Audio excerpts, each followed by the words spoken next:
Civil Judge, Junior Division and Law Examinations, Law of Evidence in Telugu language. Evidence by one conspirator against other conspirator or conspirators.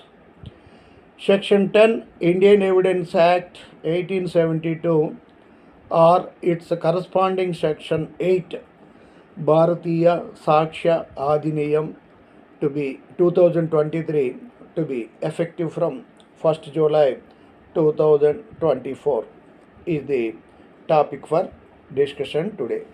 Dear student friends, ఈరోజు నేను take up చేసే lecture law of evidence నుండి most important topic.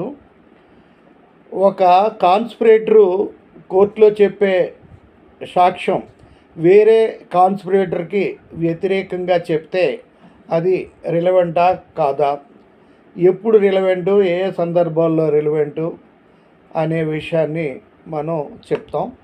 ఈ యొక్క topic conspirators evidence by against another conspirator or conspirators అనేటువంటి topic.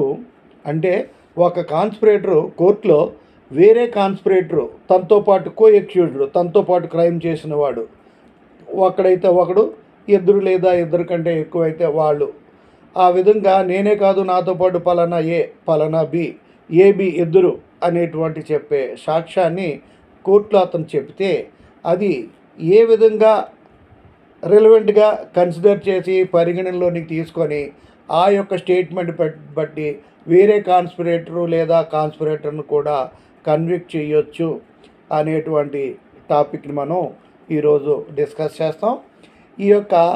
ఈ conspirator evidence by another conspirator evidence by one conspirator against another conspirator అనే టాపిక్ని సెక్షన్ 10 ఇండియన్ ఎవిడెన్స్ యాక్ట్లో చెప్పారు. అదేవిధంగా same section with same contents మనకి రాబోయే న్యూ యాక్ట్ భారతీయ సాక్ష్య అధినియంలో section 8 క్రింద చెప్పడం జరిగింది. ఇప్పుడు మనం తెలుసుకోవాల్సింది ఏంటంటే ఈ సెక్షన్ 10 టైటిల్ ఏంటి అనేది. టైటిల్ కాన్స్పిరేటరు మీనింగ్ ఏమిటి, కాన్స్పిరసీ డెఫినిషన్ ఏమిటి అంటే ఏమిటి, ఈ కాన్స్పిరసీ అనే క్రైమ్ కమిట్ అయిన తర్వాత కాన్స్పిరేటర్స్కి ఉండేటువంటి లయబిలిటీ ఏంటి, ఈ కాన్స్పిరసీ అనే ప్రిన్సిపల్ ఏ ఫండమెంటల్ రూల్స్ ఆఫ్ లా మీద ఆధారపడి బేస్ అయ్యి వచ్చింది. అదేవిధంగా ఈ సెక్షన్ 10 ఒక కాన్స్పిరేటర్ యొక్క ఎవిడెన్సు వేరే కాన్స్పిరేటర్ని కూడా కన్విక్ట్ చేయడానికి ఏ విధంగా రిలవెంట్ అవుతుంది, ఏ సందర్భాల్లో అవుతుంది, ఏ సందర్భాల్లో కాదు అనే విషయాన్ని, దానికి కావలసినటువంటి కండిషన్సు, రిస్ట్రిక్షన్సు కేసుల ఈరోజు మనం తెలుసుకుందాం.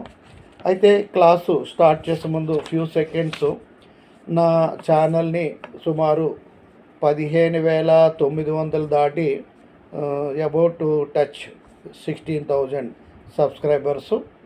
ఇండైరెక్ట్గా కూడా చాలామంది డౌన్లోడ్ చేసుకొని నా సర్వీసెస్ ఉపయోగిస్తున్నందుకు మీ అందరికీ పేరు పేరున నా ధన్యవాదాలు, హార్ట్ఫెల్ట్ థ్యాంక్స్ చెప్తున్నాను. ఇదే కోఆపరేషను మీరు కంటిన్యూ చేస్తే, ఇంకా ఎక్కువ మందికి చేస్తే నాకు కూడా ఇన్స్పిరేషన్ ఉంటుంది, ఇంకా కష్టపడి చెప్పగలుగుతాను.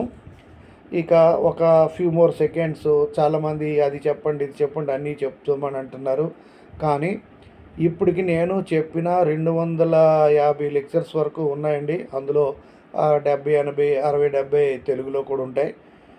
ఇవి కానీ మీరు చదవడానికి ఇంకా చాలా టైం పడుతుంది. ఇవి నేను ఎప్పుడు నోటిఫికేషన్ వస్తే అప్పుడు ఆ లెక్చర్ వినేయండి, తెలుగు ఇంగ్లీషు. ఆ తర్వాత పెండింగ్ అన్నీ మీరు చదివే క్లాస్తో సంబంధం లేక ఒకసారి విని వదిలేయండి. ఎప్పుడైతే ఈ లెక్చర్స్ అన్నీ మీరు కంప్లీట్ చేయడానికి కొన్ని నెలలు పట్టచ్చు, సంవత్సరం పట్టచ్చు. ఈలోగా మళ్ళీ నేను ఒక్కొక్క లెక్చర్ అప్లోడ్ చేస్తూనే ఉంటాను. ఉన్నవాడిని ఏ bird in hand is worth two in bush అంటారు. ఈ ఉన్న వాటిని మీరు ఉపయోగించుకోండి. ఇక్కడ లెక్చర్స్ అనేవి లా స్టూడెంట్స్ కానీ జ్యుడిషియల్ సర్వీస్ కంటూ వేరే లేదు. సబ్జెక్ట్ పరంగా అయితే ఇప్పుడు జ్యుడిషియల్ సర్వీస్ అని చెప్పడంతో కొంచెం డీటెయిల్డ్గా ఎక్కువ లెక్చర్స్ డీటెయిల్డ్గా చెప్తున్నాను.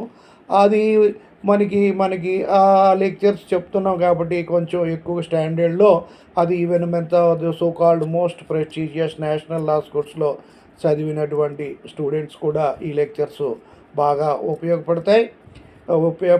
మన మామూలుగా యావరేజ్ స్టూడెంట్స్ వాళ్ళు ఎక్కువ అనుకుంటే అందులో గుర్తున్నంత వరకు వాళ్ళు రాసుకుంటే, వాళ్ళకి గుర్తున్నంత వరకు చదువుకుంటే సరిపోతుంది.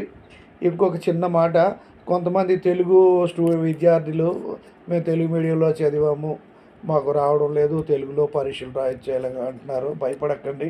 మీకు ఫస్ట్ ఇయరే కొంచెం తెలుగు మీడియం అయినా మీకు కొంచెం ఫస్ట్ ఇయర్ కొంచెం భయం ఉంటుంది, సెకండ్ ఇయర్ కొంత పోతుంది, ఫైనల్ ఇయర్ వచ్చేసరికి పూర్తిగా పోతుంది.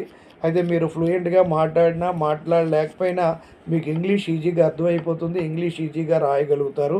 కాబట్టి మీ వంతు కృషిగా కొంచెం ఒక ఫస్ట్ ఇయర్లో కానీ ఉంటే ఒక 6 మాసాలు నాది కాదని స్టడీస్ని పక్కన పెట్టైనా సరే ఇంగ్లీష్ని బాగా తరోగా చేయండి. ఎందుకంటే ఇప్పుడు మనకి అది బుక్ స్టాండర్డ్, అది స్టాండర్డ్, ఇది స్టాండర్డ్ ఏంటి ఏమవద్దు. మీకు కళ్ళ ముందు కనిపించే ముందుగా చూసుకోండి.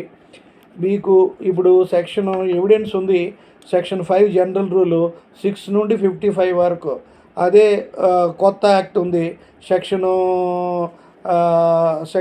3 జనరల్ రూల్ చెప్తుంది, 4 నుండి 50 వరకు ఎక్సెప్షన్స్ చెప్తాయి. అలాగే ప్రతి సబ్జెక్ట్లో కూడా ఒక రూల్ ఉంటుంది, రూల్కి ఎక్సెప్షన్స్ ఉంటాయి. తర్వాత ఇప్పుడు 6లో ఒకటి సెక్షన్ 5 ఒక జనరల్ రూల్ చెప్పాడు, 6లో ఒకటి చెప్పాడు, 6లో అది కుదరదని 7 అన్నారు, 8 అన్నారు, 7లో 5 టాపిక్స్ చెప్పారు, 8లో 3 టాపిక్స్ వచ్చాయి, 9లో 7 టాపిక్స్ వచ్చాయి. ఇప్పుడు 10 వచ్చేసరికి ఇప్పుడు కాన్స్పిరసీ ఒక పెద్ద టాపిక్ వచ్చింది. తర్వాత అలాగే 11 సెక్షన్ ఎల్బీకి వచ్చేసరికి బోల్డెన్ టాపిక్స్ వస్తున్నాయి. ఇలాగా ఈ ఒక్కొక్క సెక్షన్లోని ఒక్కొక్క క్లాజులోని రకరకాల డైమెన్షన్స్ రకరకాలుగా ఉంటాయి. కోర్టులో జడ్జిమెంట్స్ అన్నీ చూసినట్టయితే ట్రయల్ కోర్టుకి, హైకోర్టు నుండి సుప్రీంకోర్టుకి ఒకే ఒక పర్టికులర్ సెక్షన్ని, ఒక క్లాజ్ని వాళ్ళు ఇంటర్ప్రిట్ చేసేటప్పుడు, అప్లై చేసేటప్పుడు ఎన్నో మలుపులు ఎన్నో వస్తాయి. కాబట్టి అందుచేత మనము ఈ సబ్జెక్ట్ని ఏదో చదివి ఏదో చేయాలని మనం చేయాలన్నా చేయలేము. అది పెద్ద పెద్ద లాయర్లు జడ్జీలకే కూడా కుదరదు. ఆ సమయాన్ని బట్టి, సందర్భాన్ని బట్టి, ఇక్కడ లాయర్ ప్రజెంట్ చేసిన దాన్ని బట్టి, జడ్జి ఇంటర్ప్రిట్ చేసిన దాన్ని బట్టి అన్నీ పరిస్థితులు అలాగా పనిచేస్తాయి. కాబట్టి మీ అంతటి మీరు స్టూడెంట్గా ఉంటే ఒక నార్మల్గా చదువుకొని పనికొస్తుంది. కాంపిటేటివ్ ఎగ్జామ్స్ అయితే చాలా కష్టపడి చేయాలి. ఇంగ్లీష్ రాని వాళ్ళు మీరు ఏదో రాని ఇంగ్లీషు మాట్లాడడమే, వాగడమే, నోటికొచ్చిన ఇంగ్లీషు మీరు మీనింగ్ కన్వే అయితే చాలు. లా ఎగ్జామ్స్లో లాంగ్వేజ్ గ్రామటికల్స్ చూడరు. అదే కానీ మీరు this Singh that England language ఈ లా ఎగ్జామ్స్ రాస్తే చెల్లిపోతుంది, పాస్ చెప్తారు. కానీ అది కాంపిటేటివ్ ఎగ్జామ్లో వీడికి ఇంత ఇంగ్లీష్లో ఎంత వీడు ఎందుకు పనికిరాడని వెరీ అవుట్సెట్ మిమ్మల్ని ఫెయిల్ చేస్తారు. కాబట్టి లాల ఎగ్జామ్లో క్వాలిఫైయింగ్ ఎగ్జామ్కి కొంచెం తప్పులున్నా మేనేజబుల్, కాంపిటేటివ్ ఎగ్జామ్స్లో మాత్రం తప్పులున్నా వాళ్ళకి ఉండవు. అందుచేత కాంపిటేటివ్ ఎగ్జామ్స్లో వీలైనంత వరకు స్క్రూట్నీ చేయడానికే చూస్తారు. అల్టిమేట్గా ఈ రోజు వరకు నేను అది చెప్పలేదు ఇది చెప్పలేదు అనకండి. నేను ప్రతి లెక్చర్ చెప్తాను. ఇప్పుడు తెలుగులో ఎన్నో సబ్జెక్ట్స్ ఉన్నాయి, చెప్పిమంటున్నారు, రోజు కూడా చెప్పవచ్చు. కానీ అవి చెప్పినప్పుడు కూడా వాటిని మళ్ళీ లేటెస్ట్గా డెవలప్మెంట్ అయ్యి తెలుగులో చెప్తే మళ్ళీ ఇంగ్లీష్లో చెప్తే బాగుంటుంది. అందుచేత నేను హిందీ ఈ ఎవిడెన్స్ అయిపోయిన వెంటనే నేను వీలైనంత వరకు మీకు చెప్తాను. ఇప్పుడు మీరు నా ఈ లెక్చర్స్ అన్నీ ఎప్పుడు నోటిఫికేషన్ వస్తే అప్పుడు అది వినేసి 3 రోజులకో 4 రోజులకో ఒక్కొక్క లెక్చరు బ్యాక్లాగ్లు మీరు వినేశారంటే, ఈ యొక్క లెక్చర్స్ మొత్తం విని మీకు ఇంగ్లీషు మాట్లాడడం వస్తే, మీకు ఇంగ్లీషు మాట్లాడడం అర్థం అవ్వడం వస్తే, మిమ్మల్ని మీరు టెస్ట్ చేసుకోండి. మీరు చాలా ధైర్యంగా ఏ ఎగ్జామ్ అయినా, కాంపిటేటివ్ ఎగ్జామ్ అయినా ప్రిపేర్ అవ్వగలను. ఎవడు ఏం చెప్పినా అర్థం అవుతుంది, ఏ సెమినార్ లేని అర్థం అవుతుంది, క్లాస్లో అంతా మీకు ఒక అద్భుతమైన నాలెడ్జ్ వస్తుందని నేను మనసా వాచా కర్మణ మాటికి చెప్తున్నాను. ఇందులో ఏమీ లేదు. అయితే ఇంకా మీరు అనుకుంటారు, నేను ఒక సబ్జెక్ట్ని చదివినప్పుడు అన్ని పుస్తకాలు చదివి అందులో ఉన్న ఆణిముత్యాలు లాంటి పాయింట్స్ని కలెక్ట్ చేసి ఒక సిస్టమేటిక్గా అరేంజ్ చేసి మీకు చెప్తున్నాను. మీరు కావాలని చూసుకోండి. కొంతమంది పీడిఎఫ్ అంటున్నారు, అది నాకు కుదరటం లేదండి. ఈ పీడిఎఫ్ ఎలాగా అనేది కావాలంటే మీకు ఫస్ట్ డే లెక్చర్ తెలుగులో చెప్తున్నానా, ఆ సెకండ్ 1-2 రోజుల్లో ఇంగ్లీష్లో చెప్తున్నానా, మీకు చెప్పేమంటే ఈ లెక్చర్ యొక్క నోట్సు క్లాసు చెప్పడానికి ఎంత టైం పడుతుందో అదే టైము నేను డిక్టేట్ చేసి ఇమ్మంటే చేసేస్తాను. మీరు రాసుకోండి, షేర్ చేసుకోండి, ఎలా చేసుకోండి. నాకేమి ఇదేవి కాపీ రైట్స్ ఏమీ నాకు అవసరం లేదు. నా సర్వీసు ఎంతమంది ఉపయోగపడుతున్నారా అంటే చాలు. కాబట్టి నాకు పలానా నా మెటీరియల్ మీకు ఉపయోగపడుతుందంటే చెప్పి డిక్టేట్ చేసిమంటే 3 రోజు ఈజీగా 1 అవర్ కష్టపడితే చదివేస్తాను స్లోగా. మీరు నోట్ చేసుకోండి, ఇయర్ ఫోన్కి పెట్టుకోండి, పేపరు పెన్ను పట్టుకొని రాసేసుకోండి, మీకు నోట్స్ అయిపోద్ది. అలా చేయమన్నా చేస్తాను. ఈ విషయాన్ని మీరు కామెంట్స్లో పెడితే, అంతేగాని పీడిఎఫ్ అవి నాకు అవకాశం లేదు. నేనేమి అది చేయలేను. కాబట్టి మీరు కొంచెం అయితే ఇప్పుడు ఏదో ఎంత చెప్పానో సుత్తు అనుకోకండి దయచేసి, కొంచెం మీకు మంచి కోసం చెప్పినవే. అయితే ఇప్పుడు మనం ఈ కాన్స్పిరసీ గురించి మనం చెప్పుకుంటాం. ఈ క్రిమినల్ కాన్స్పిరసీ టైటిల్ ఏంటంటే things said or done by conspirator in reference to common design. అయితే ఇప్పుడు కాన్స్పిరేటరు సెక్షన్ 10 ఏం చెప్తుందంటే, ఈ ఒక కాన్స్పిరేటరు కోర్టులో ఎవిడెన్స్ చెప్పినప్పుడు థింగ్స్ ఆర్ యాక్ట్స్ డన్ అంటే చేసినటువంటి పనులు. తర్వాత వర్డ్స్ స్పోకెన్ ఆర్ రిటర్న్ మాట్లాడేటువంటి మాటలు, స్పోకెన్ అయినా అవ్వచ్చు, రిటర్న్ అవ్వచ్చు. రిటర్న్ అంటే మ్యాన్స్క్రిప్ట్ అయినా అవ్వచ్చు, లేదా టైప్డ్ అయినా అవ్వచ్చు, లేదా కంప్యూటర్ స్టోరేజు డిజిటల్ ఏమైనా అవ్వచ్చు. వాడు చెప్పినట్టయితే with reference to common design, common intention. With reference to common intention అంటే ఏంటంటే, ఇప్పుడు ఏ అనేవాడు ఉన్నాడు ఒక కాలనీలో, బి అనేవాడు ఒక కాలనీ ఉన్నాడు. ఏకి బిని చంపాలని ఉంటుంది, ఏకి సిని చంపాలని ఉంటుంది, బికి సిని చంపాలని ఉంటుంది. అయితే ఏ అనేవాడు బి అనేవాడు ఒకటి వచ్చి నేను పలానా వాడిని నేను లేపేయాలని అనుకుంటున్నాం అని అంటే, అప్పుడు బి కూడా అలాగే నేను జాయిన్ అవుతానంటే అది కామన్ ఇంటెన్షన్ అవుతుంది. అంటే ఒక క్రైమ్ని ఒక వ్యక్తి ప్రపోజ్ చేస్తే ఆ ప్రపోజల్ని వెంటనే సెకండ్ చేసి అక్నాలెడ్జ్ చేసి అలాగే నేను ఉంటాను అన్నట్టయితే దాన్ని కామన్ ఇంటెన్షన్ అంటాం.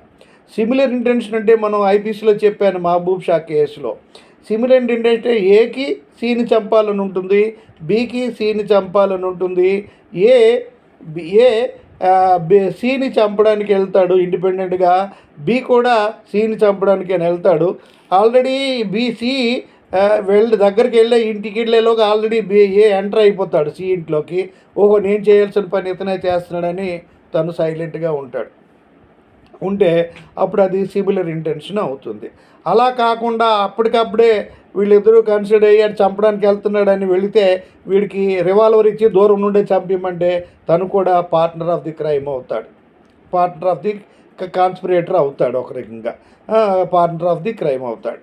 లేదంటే ఇలా అలాగే ముందు బండి ఇచ్చి తొందరగా వెళ్ళి చంపి అనే బండో వెహికల్ ఇస్తే అది ఉంటుంది. ఈ విధంగా కాన్స్పిరేటర్ అంటే ఏంటంటే ఇద్దరు కానీ అంతకంటే ఎక్కువ మంది వ్యక్తులు ఒక క్రైమ్ కమిట్ చేయడానికి ముందుగా అనుకొని ప్రీ అరేంజ్డ్ ప్లాన్ ద్వారా ఒకే ఇంటెన్షన్తో అనుకొని ఆ క్రైమ్ను కంప్లీట్ చేస్తే దాన్ని కాన్స్పిరసీ అంటారు. ఆ కాన్స్పిరసీ వ్యక్తుల్ని కాన్స్పిరేటర్స్ అంటారు. కాన్స్పిరేటర్ ఏంటంటే సాధారణంగా ఇద్దరు కానీ అంతకంటే ఎక్కువ మంది ఒక క్రైమ్ కమిట్ చేయడానికి ఒక ఒప్పందానికి వచ్చి ఆ క్రైమ్ని కమిట్ చేయగలిగితే అకంప్లిష్ చేయగలిగితే పూర్తి చేయగలిగితే అది కాన్స్పిరసీ పూర్తి అవుతుంది. అదేవిధంగా వ్యక్తుల్ని కాన్స్పిరేటర్స్ అవుతారు. ఇప్పుడు ఒకడు చేసే వ్యక్తికి అందరూ చేసే ఒకరు ఇద్దరు అవ్వచ్చు, నలుగురు అవ్వచ్చు. ఒకడు ఎక్కువ చేయొచ్చు, ఒకడు తక్కువ చేయొచ్చు. ఎక్కువ రోజులు తక్కువ రోజులు ఉన్నా సరే అందరికీ ఈక్వల్గా లైబిలిటీ ఉంటుంది. ఇంకా డీటెయిల్స్ అనేవి తర్వాత చెప్పుకుంటాం. అయితే సెక్షన్ 10 ప్రకారం ఏంటంటే రిలవెన్సీ. ఈ ఒక కాన్స్పిరేటరు అంటే ఇప్పుడు ఒక ఈ ఇద్దరు ముగ్గురు అనుకొని క్రైమ్ చేయాలనుకుంటారు, క్రైమ్ చేసి ఒకడు తప్పించుకుంటాడు. వాడు తప్పించుకుంటే ముగ్గురు తప్పించుకుంటారు. ఈ తప్పించుకుంటే అందులో ఒకడు దొరికిపోతాడు. ఆ దొరికిపోతే అతన్ని తీసుకెళ్ళి కోర్టులో పోలీస్ స్టేషన్లో పెట్టి ఇంట్రాగేట్ చేస్తే కొంతమంది ఏంటి ముగ్గురం చేసాము, నలుగురం చేసాము, లేకపోతే ఇద్దరం చేసాము, నా ఒక్కడికే ఎందుకు శిక్ష, వాడికి కూడా శిక్ష పడాలని సుయమోడిగా పలానావాడు చెప్పాడని చేసేయవచ్చు. లేదంటే వీళ్ళు పోలీస్ స్టేషన్లో 4 దెబ్బలు కొట్టి ఇంట్రాగేట్ చేస్తే అప్పుడు కూడా పలానావాడు కూడా ఉన్నాడు అని చెప్పచ్చు. అయితే ఈ విధంగా చెప్పిన మాటలు వేరే కాన్స్పిరేటర్కి ఎగనెస్ట్గా ఉండాలి. ఈ యొక్క క్రైమ్ని కాన్స్పిరసీ అంటాం. తర్వాత ఈ యొక్క కల్ప్రిట్స్ని, క్రిమినల్స్ని కాన్స్పిరేటర్స్ అంటాం. కాన్స్పిరేటర్ అని ఇది ఇద్దరు కానీ అంతకంటే ఎక్కువ మంది ఒక క్రైము జాయింట్గా చేస్తే దాన్ని కాన్స్పిరసీ అని అంటాం. అది వాళ్ళని ఆ వ్యక్తుల్ని కాన్స్పిరేటర్స్ అంటారు. ఒకడు ఎక్కువ చేసినా తక్కువ చేసినా నలుగురు ఈక్వల్గా, ఇద్దరు ముగ్గురు నలుగురు ఈక్వల్గా చేసినా అందరికీ ఒకే రకమైనటువంటి బాధ్యత ఉంటుంది. ఇక్కడ లయబిలిటీ జాయింట్ రెస్ కన్స్ట్రక్టివ్ అంటే అందరికీ ఒకే రకమైన పనిష్మెంట్ ఉంటుంది. ఏదైనా ఎక్సెప్షనల్ కేసులో ఏమైనా ఎగ్జామ్షన్స్ ఏమైనా ఉంటే అందులో ఇద్దరికి ఒకళ్ళు ఈక్విటీ అయినా అవ్వచ్చు, లేదంటే శిక్ష తక్కువైనా ఉండొచ్చు. కానీ యాజ్ పర్ రూల్ ఈక్వల్గా కాన్స్పిరసీ ప్రూవ్ అయినట్టయితే అందరికీ డెత్ సెంటెన్స్, లైఫ్ ఇంప్రిజన్మెంట్ ఈ విధంగా మనకి ఉంటాయి. ఇది కామన్ సెన్స్లో. అయితే సెక్షన్ 10 ఏం చెప్తుందంటే ఇది అనమాట.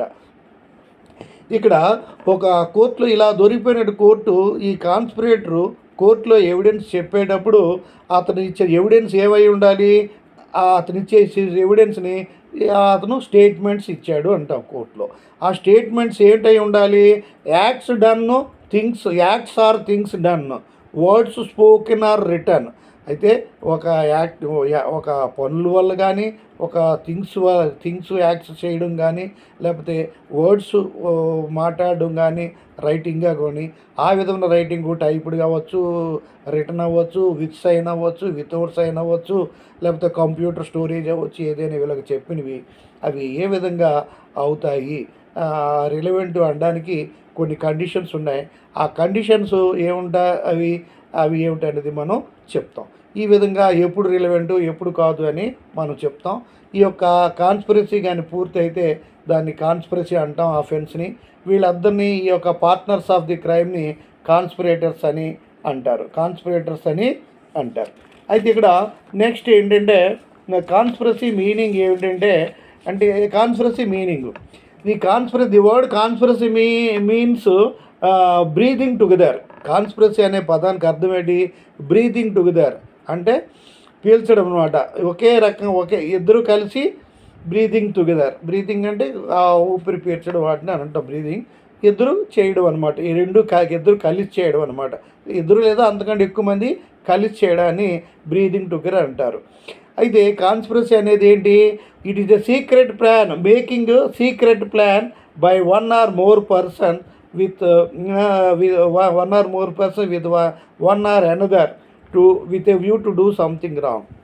అంటే ఏంటంటే ఈ కాన్స్పిరసీ ఇద్దరు కానీ ఒకడు కానీ అంతకన్నా ఎక్కువ మంది వ్యక్తులు ఇంకో వ్యక్తితో కానీ అంతకన్నా ఎక్కువ మందితో కలిసి ఒక సీక్రెట్గా ప్లాన్ వేసుకొని ఒక క్రైమ్ కమిట్ చేయాలని అనుకుంటే అందులో ఒకడు క్రైమ్ చేసే ప్రపోజల్కి ఫస్ట్ ఎంటర్టైన్ చేస్తే, అలాగే తప్పు అలా చేయకూడదు అంటే అది కాదు, అలాగే చేద్దాం, నాకు కూడా అన్ని చంపాలని ఉంది, అలాగే చాలా ఇబ్బందిగా ఉంది డబ్బుకి, అలాగే బ్యాంక్కి వెళ్ళి రాబరీ చేద్దాం, అలాగే పలానా ఇంటికి వెళ్ళి దోచుకుందాం, ఇలాగా వెంటనే వేరే వ్యక్తి వెంటనే రెస్పాండ్ అయ్యి ఫస్ట్ ఈ ఇంటెన్షన్ ఎంటర్టైన్ అయితే దాన్ని కాన్స్పిరసీ అంటారు. ఆ వ్యక్తుల్ని కాన్స్పిరేటర్స్ అని అంటారు. అయితే ఈ కాన్స్పిరసీకి సంబంధించి కొన్ని డెఫినేషన్స్ ఉన్నాయి. ఇది chapter 5A conspiracy section 120A 120B వస్తాయి ఇండియన్ పీనల్ కోడ్లో. అంటే section 120A Indian penal code కాన్స్పిరసీని డిఫైన్ చేస్తుంది. సెక్షన్ 120B ఆ నేచర్ ఆఫ్ కాన్స్పిరసీని బట్టి పనిష్మెంటు ప్రిస్క్రైబ్ చేస్తుంది. ఇట్ మే బీ 6 months నుండి life imprisonment to death sentence వరకు ఉంటుంది. అది మర్డర్కి అయితే సేమ్ పనిష్మెంట్ ఉంటుంది. అయితే అన్ని పాయింట్స్ చెప్తాను. ఇప్పుడు ఇక్కడ 128 అంటే ఇప్పుడు ఏంటంటే ఇప్పుడు కాన్స్పిరసీ సెక్షన్ 128 అంటే when two or more persons agree to do an illegal act or do an illegal act. Section 120A ప్రకారం సింపుల్గా చెప్పాలంటే ఇంత అక్కర్లే. when two or more persons entering into an agreement to commit an illegal act or legal act by illegal means. అంటే ఇద్దరు కానీ అంతకంటే ఎక్కువ మంది వ్యక్తులు కామన్ ఇంటెన్షన్తో, ఒకే ఇంటెన్షన్తో, సిమిలర్ ఇంటెన్షన్ కాకుండా ఒక ఇల్లీగల్ యాక్ట్ కమిట్ చేయడానికి కానీ, ఇల్లీగల్ యాక్ట్ కానిది ఇల్లీగల్గా కమిట్ చేయడానికి చేసేదే క్రిమినల్ కాన్స్పిరసీ అని ఇండియన్ పీనల్ కోడ్ 120A చెప్తుంది. According to section 120A of Indian penal code, when two or more person agree to commit an illegal act and agree to or cause to be done an illegal act or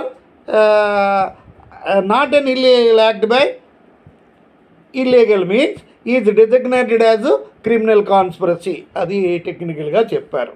దీన్ని illegal act అంటారు. ఇప్పుడు దీన్ని సింపుల్గా content ఏంటంటే ఇద్దరు కానీ అంతకంటే ఎక్కువ మంది వ్యక్తులు ఒక ఇల్లీగల్ యాక్ట్ కమిట్ చేయడం, ఒక అగ్రిమెంట్కి ఎంటర్ అయ్యి ఇల్లీగల్ యాక్ట్ కమిట్ చేయడం కానీ, ఇల్లీగల్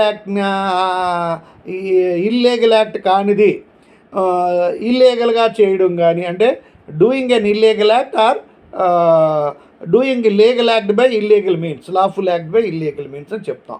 అదేవిధంగా ఇద్దరిని ఒకరిని చంపుదాము, ఒకటి పొడుస్తాము అనేది ఇల్లీగల్ యాక్ట్ అవుతుంది. లేదంటే ఒక మెడికల్ సీటో లేకపోతే MBA సీటో రూట్ని ఇగ్నోర్ చేసో, లేకపోతే లంచం ఇచ్చి జాబ్ సంపాదించడం, లంచం ఇచ్చి ఉద్యోగం సంపాదించడం, సీటు సంపాదించడం, ఉద్యోగం సంపాదించడం ఇల్లీగల్ కాదు. కానీ ఇల్లీగల్గా సంపాదించడం అనేది తప్పు. లేదా మా వాడికి మంచి ర్యాంక్ ఇవ్వు, నీకు 5 లక్షలు ఇస్తాను, 10 లక్షలు ఇస్తానంటే దాన్ని ఇల్లీగల్, ఈ కాన్స్పిరసీ అవుతుంది.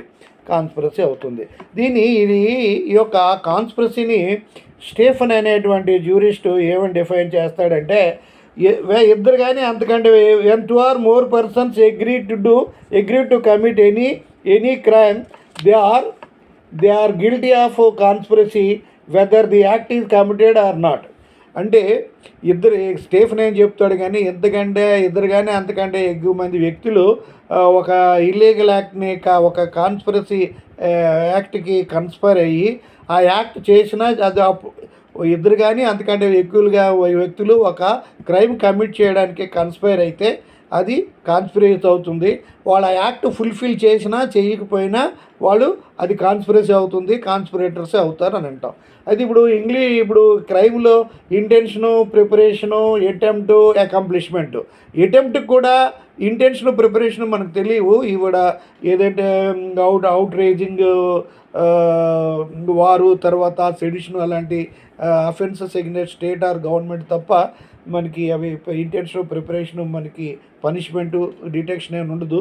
కానీ అటెంప్ట్, అకంప్లిష్మెంట్ అంటే చంపడానికి ప్రయత్నిస్తాడు, అది కత్తి తగులుతుంది, భుజంకి ఎక్కడో తగులుతుంది, దెబ్బతో అది అటెంప్ట్ అవుతుంది. లేదంటే పక్కకి గోడకి గుచ్చుకుంటుంది, పక్కన ఏదో టేబుల్ దేనికో గుచ్చుకుంటుంది, అది అటెంప్ట్.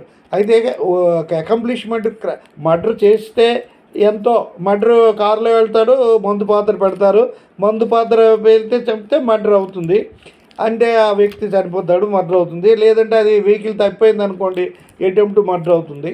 అంటే మర్డర్కి ఏ పనిష్మెంట్ ఉంటుందో అటెంప్ట్ మర్డర్ కూడా అవే పనిష్మెంట్ ఉంటాయి. 511 సెక్షన్ 511 ఇండియన్ పీనల్ కోడ్లో మనకి ఈ విషయాలన్నీ కూడా నేను చెప్పాను. అతను ఆ విధంగా చెప్పాడు. అయితే సుప్రీంకోర్టు ఏం చెప్పిందంటే, ఈ కాన్స్పిరసీని Bhagwant Swaroop versus state of Maharashtra అనే కేసులో ఇద్దరు కానీ అంతకంటే కరప్ట్ వ్యక్తులు, కరప్షన్ అంటే అవినీతి పరులు, ఇద్దరు కానీ అంతకంటే ఎక్కువ అవినీతి పరులు వాళ్ళు ఇద్దరు ఒక కన్సర్టెడ్ యాక్షన్ ఇద్దరు కలుసుకొని అనుకొని ఒక రాంగ్ఫుల్ యాక్ట్ని ఈ ఒక అన్లాఫుల్ యాక్ట్ని ఈ ఏ రకంగానే చేయాలనుకుంటే అది కాన్స్పిరసీ అవుతుంది అన్నారు. అయితే ఇది Bhagwant Swaroop versus state of మహారాష్ట్రలో సుప్రీంకోర్టు ఏం చెప్పిందంటే two or more corrupt persons agreeing together to do by concerted action something unlawful either as mean or end. దీన్ని కాన్స్పిరసీ అంటారు, ఆ వ్యక్తుల్ని కాన్స్పిరేటర్స్ అంటారని చెప్తాం. నెక్స్ట్ పాయింట్ ఫర్ డిస్కషన్ ఏంటంటే లైబిలిటీ ఆఫ్ కాన్స్పిరేటర్స్ అంటే ఇప్పుడు పార్ట్నర్షిప్లో 1 acts for all act for 1 లాగా ఒక ఇద్దరు కానీ అంతకంటే ఎక్కువ మంది ఒక క్రైమ్ కమిట్ చేస్తే ఈ liability joint and constructive. Joint అంటే అందరికీ ఈక్వల్గా ఉంటుంది, కన్స్ట్రక్టివ్ అంటే ఈక్వల్ పనిష్మెంట్ ఉంటుంది. అదే సివిల్ లాలో అయితే పనిష్మెంటు ఇది లైబిలిటీ డివిజిబుల్ అవుతుంది. సపోజు ఇప్పుడు ఏబీసీ ముగ్గురు కూడా ఒక 20-30 లక్షలు అప్పు తీసుకున్నారనుకోండి, కానీ అప్పు తీర్చవలసి వచ్చినప్పుడు ఒక్కడైనా తీర్చవచ్చు, ఇద్దరు కలిసి తీర్చవచ్చు. తీర్చిన తర్వాత ఎక్కువ తీర్చినవాడు తిరిగి రికవర్ చేసుకోవచ్చు. కానీ అక్కడ ఇప్పుడు 30 లక్షలు కట్టమంటే తలో 10 లక్షలు కట్టాలి, ఇద్దరి మీద కేసేస్తే తలో 15 లక్షలు కట్టాలి, ఒకరి మీద కేసేది అంటే ఏంటంటే అది ఒక లైబిలిటీ షేర్ అవుతుంది ఇద్దరు ముగ్గురు మీద. అది బ్రీచ్ ఆఫ్ కాంట్రాక్ట్ కానీ టార్ట్ కానీ సివిల్ ప్రొసీడింగ్స్లో ఈ యొక్క జాయింట్ లయబిలిటీ డిస్ట్రిబ్యూట్ అవుతుంది, షేర్ అవుతుంది అందరికీ, పోర్షనబుల్ అనమాట. అయితే క్రిమినల్ లాలో అలా ఉండదు. ఏబీసీ ముగ్గురు కలిసి ఒక క్రైమ్ చేశారనుకోండి, లైఫ్ ఇంప్రిజన్మెంట్ అయితే ముగ్గురికి లైఫ్ ఇంప్రిజన్మెంటే, డెత్ సెంటెన్స్ అయితే ఇద్దరికి డెత్ సెంటెన్సే. అందులో ఏమైనా ఒక వ్యక్తికి ఏ విధమైన ప్రమేయం లేకుండా ఏమైనా గ్రౌండ్స్ ఏమైనా ఉంటే అందులో ఒకడు ఎక్విట్ అవ్వచ్చు, లేకపోతే కంపేర్డ్గా తక్కువ పనిష్మెంట్ రావచ్చు కొన్ని ఎక్సెప్షనల్ కేసులో టెక్నికల్గా ఫుల్ఫిల్ అయితే. కానీ సాధారణంగా ఇద్దరు కానీ అంతకంటే ఎక్కువ మంది వ్యక్తులు ఒక క్రైమ్ కమిట్ చేసి దొరికిపోతే వాళ్ళకి ఇచ్చే పనిష్మెంటు సమానంగా ఉంటుంది. సపోజు వాళ్ళకి ఒక 10 సంవత్సరాలు జైలు వేశారనుకోండి, నలుగురు ఉన్నారు, 4 2.5 ఉండవు, 4 2.5 ఉండవు. అక్కడికి నలుగురు 10 ఏళ్ళు వేస్తే నలుగురికి 10 ఏళ్ళే, 14 వేస్తే 14 ఏళ్ళే. ఇప్పుడంటూ 20 ఏళ్ళు టిల్ డెత్ కూడా వచ్చాయి పనిష్మెంట్స్. ఒకప్పుడు 14 ఇయర్స్ ఉండేది లైఫ్ ఇంప్రిజన్మెంటు. సుప్రీంకోర్టు ఒక కేసులో 12 ఏళ్ళు అని చెప్పింది. ఇవన్నీ కాన్స్టిట్యూషన్లలో మీకు చెప్పాను. అయితే ఇక్కడ ఈ కాన్స్పిరేటర్స్ యొక్క లైబిలిటీని జాయింట్ అండ్ సెవరల్ అనమాట. ఈ సివిల్ లాలోనైతే వాళ్ళ లైబిలిటీని పంచుకుంటారు ఎక్కువ ఈక్వల్గా. బట్ ఇందులో మాత్రం క్రిమినల్ ప్రొసీడింగ్స్లో మాత్రం లైబిలిటీ కన్స్ట్రక్టివ్, అందరికీ ఒకే రకమైనటువంటి లైబిలిటీ ఉంటుంది. తర్వాత ఈ కాన్స్పిరసీకి ఈ కన్స్ట్రక్టివ్ లైబిలిటీకి అసలు అండర్లైయింగ్ ప్రిన్సిపల్ ఏంటి? ఒకడు తప్పు చేస్తే ఇంకొకటి తప్పు. ఇప్పుడు కాన్స్పిరేటర్స్ అన్నీ ముగ్గురు వెళ్తారు, ముగ్గురు వెళ్ళి లోపలికి ఒకడు గేటు దగ్గర ఉంటాడు, ఒకడు ఇంకో లోపల ఉంటాడు, ఒకడు కాళ్ళు చేతులు పట్టుకుంటాడు, ఇంకోటి కత్తితో పొడుస్తాడు. అంటే కత్తితో పొడిచినోడు ఒక ఎక్కువ రోలు, తర్వాత కాళ్ళు చేతులు పట్టుకున్నాడు ఇంకొక రోలు, బయట వెయిట్ చేసినాడు ఒకడు. అయితే వీళ్ళ యొక్క ఇర్రెస్పెక్టివ్ ఆఫ్ షేర్, వాడు ఎక్కువ తక్కువ షేర్తో సంబంధం లేకుండా అందరికీ సమానమైనటువంటి లైబిలిటీ ఇదే కన్స్ట్రక్టివ్ లైబిలిటీ అని అంటాం. అయితే ఏంటి, ఇప్పుడు లోపల కత్తితో పొడిచినోడికి చేసిన దీనికి బయట కాపలా కాసినోడికి ఒకటి చేసే లైబిలిటీకి ఇంకొకరికి వచ్చింది. దాన్నే ఒకటి చేసే తప్పుకి ఇంకొకరికి లైబుల్ అనేది the principle of vicarious liability అనేది ముందు సివిల్ లాలో వచ్చింది. ఈ ప్రిన్సిపల్ ఆఫ్ వైకేరియస్ లైబిలిటీ 2 భాగాల్లో మీకు చెప్పాను. క్విఫాసిట్ పెరేలియం ఫ్యాసిట్ ఫెర్సీ రెస్పాండెంట్ సుపీరియర్. అంటే నువ్వు చేసే పని నువ్వే చేయాలి, నువ్వు చేయకుండా ఎవరి చేతను చేయిస్తే వాడు చేసే తప్పు నువ్వు చేసినట్టు అవుతుంది, నీకే సంబంధం నీకు అవుతుంది. నువ్వు ఒకటి మర్డర్ చేయాలనుకుంటున్నావు, నువ్వు వెళ్ళి మర్డర్ చేయి. నువ్వు మర్డర్ చేయకుండా ఎవడో డబ్బు ఇచ్చి వాడిచ్చి చేయించావు అనుకో, వాడు మర్డర్ చేసి అది నువ్వే మర్డర్ చేయవలసి వస్తుంది. ఆ కింద లెక్క. అది సివిల్ లాలోని ఈ విధంగా ప్రిన్సిపాల్ తన పని చేయకుండా ఏజెంట్ని ఎంగేజ్ చేస్తాడు. అది లా ఆఫ్ ఏజెన్సీలో ఉంటుంది. పార్ట్నర్స్ ఇద్దరు లేదా అంతకంటే ఎక్కువ మంది, బ్యాంకింగ్ బిజినెస్ అయితే మ్యాక్సిమం 10, నాన్ బ్యాంకింగ్ బిజినెస్ అయితే మ్యాక్సిమం 20, వీళ్ళందరూ చేస్తే ఒక పార్ట్నర్ చేసే యాక్ట్కి అందరు పార్ట్నర్ లైబులే, అందరు పార్ట్నర్ చేసే లైట్కి ఒక పార్ట్నర్ లైబులే. All act for one, one act for all. అది దాన్నే ప్రిన్సిపల్ ఆఫ్ మ్యూచువల్ ఏజెన్సీ అని అంటారు. ఇక్కడ ఈ ఏజెంట్ చేసే తప్పుకి ప్రిన్సిపల్ లైబుల్ అవుతాడు. కాంట్రాక్ట్స్లో చెప్పాను. దాన్ని ఏమవుతారు, దాన్ని ఏమంటాడంటే, ఒక ప్రిన్సిపల్ అనేవాడు ఒక వ్యక్తి తను చేయవలసిన పని తన ఏజెంట్ని ఎంగేజ్ చేసి ఏజెంట్ వారు చేస్తే, ఏజెంట్ ఏమైనా తప్పు చేస్తే ఆ సివిల్ లయబిలిటీని ఆ ప్రిన్సిపాలే అనుభవిస్తాడు.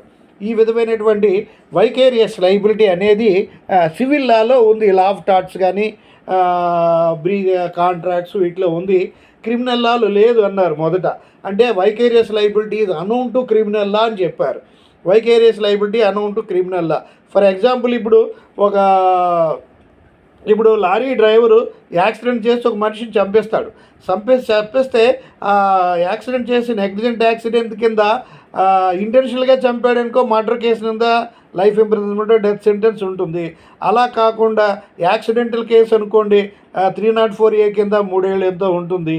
అయితే ఇక్కడ డ్రైవర్కి క్రిమినల్ పనిష్మెంట్ ఉంటుంది తప్ప ఓనర్కి ఉండదు. ఓనర్కి ఏమైనా ఉంటే సివిల్ లయబిలిటీ కాంపెన్సేషన్ ఇచ్చే వరకు ఉంటుంది.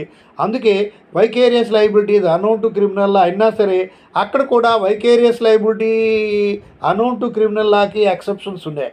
ఎందుకంటే abetment, in case of abetment ఈ వైకేరియస్ లయబిలిటీలో అబెటారు, ప్రిన్సిపల్ రాంగ్ డూయర్ ఇద్దరు అవుతారు.